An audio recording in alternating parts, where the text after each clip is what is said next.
और इस पर ज़्यादा जानकारी के साथ हमारे संवाददाता सोमू आनंद हमारे साथ जुड़ चुके हैं। सोमू, सबसे पहले बताइए कि पूरा मामला, क्योंकि इसको लेकर के लगातार कई सिलसिलेवार तरीके से इसमें एक्शन भी हुआ, लेकिन अब मंत्री साहब जब एसओजी मुख्यालय पहुंचे और उन्होंने कुछ जानकारियां दी हैं, कई नामों का जिक्र भी उन्होंने किया है।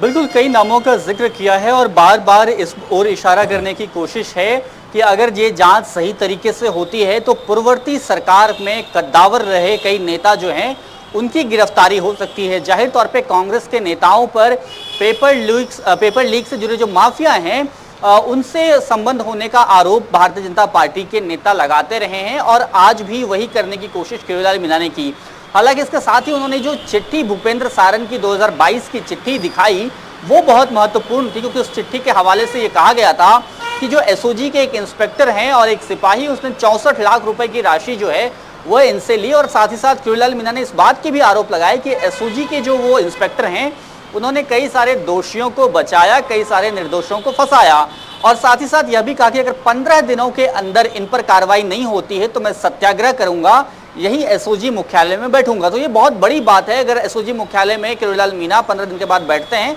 तो ये सबसे बड़ी बात होगी, क्योंकि किरोड़ीलाल मीणा ने अपना इस्तीफा दे दिया था और उससे पहले भी इस बात के कयास लगाए जा रहे थे कि वे बहुत सहज नहीं हैं और अपने पुराने रोल में वो लौटना चाहते हैं, जहां पर वे विपक्ष की भूमिका में थे और लगातार युवाओं के मुद्दे पर और अलग अलग मुद्दों पर सरकार को घेरने की कोशिश करते थे। अब जब वो एसओजी से जुड़े, एसओजी पर इस तरह के सवाल उठा रहे हैं तो निश्चित रूप से अगर 15 दिनों में कार्रवाई नहीं होती है तो एक बार अपने ही सरकार के अंदर चलने वाली एक संस्था के सवाल पर वे सत्याग्रह कर सकते हैं, ऐसा उन्होंने बताया है। उसके साथ ही साथ उन्होंने आरएस भर्ती परीक्षा और उसके साथ रीट भर्ती परीक्षा में भी कई सारे नामों का जिक्र किया है और ये कहा कि अगर सुरेश ढाका और उदाराम की गिरफ्तारी होती है तो कांग्रेस के कई नेताओं के नाम जो है वो सामने आ सकते हैं।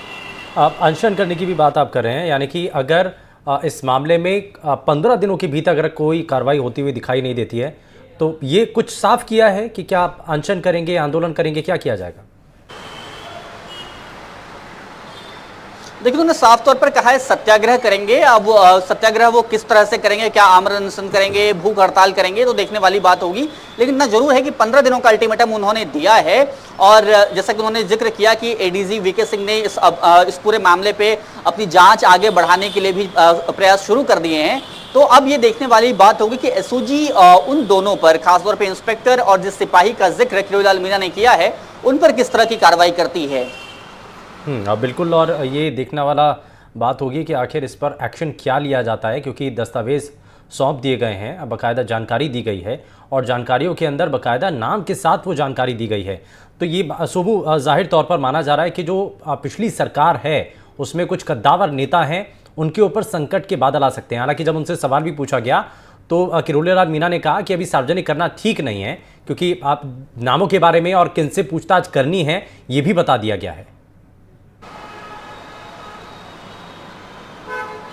बिल्कुल, उन्होंने नामों का जिक्र नहीं किया, लेकिन उन्होंने एक और बात कही कि अभी चलते सदन से अगर कोई भाग जाए तो यह ठीक नहीं होगा। जाहिर तौर पे उनका इशारा इस ओर था कि जो पुराने सरकार में कद्दावर थे और मौजूदा वक्त में भी वे अभी विधायक बनकर के आए हैं, तो निश्चित रूप से कई ऐसे नाम हैं कांग्रेस के जिस पर भारतीय जनता पार्टी के नेता गाहे बगाहे, खासतौर पे आरएस भर्ती परीक्षा में जिस तरह की अनियमितताओं की खबरें सामने आई थी उसको लेकर के आरोप लगाते रहते हैं। तो वापस से किरोड़ीलाल मीणा उसी ओर इशारा करने की कोशिश कर रहे थे।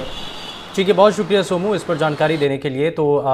पेपर लीक मामले को लेकर के जो अलग अलग परीक्षाएं हुई उस पर फिलहाल जो किरोड़ीलाल मीणा हैं एसओजी मुख्यालय पहुंचते हैं, वहां पर जानकारियां देते हैं, कई नामों का जिक्र होता है और ये भी कहा जाता है कि अगर तय समय में अगर इसमें कोई कार्रवाई नहीं होती है तो उसके बाद वो अनशन भी करेंगे। लेकिन किस तरीके से, क्योंकि ये सरकार के लिए बड़ी असहज स्थिति हो जाएगी कि अपनी ही सरकार के एक बड़े कद्दावर नेता अगर कार्रवाई ना होने को लेकर के विरोध करते हैं तो इससे हालांकि बचने की कोशिश होगी, लेकिन इसके लिए तेजी के साथ इसमें एक्शन लेने की बात इसमें जरूर सामने आनी चाहिए।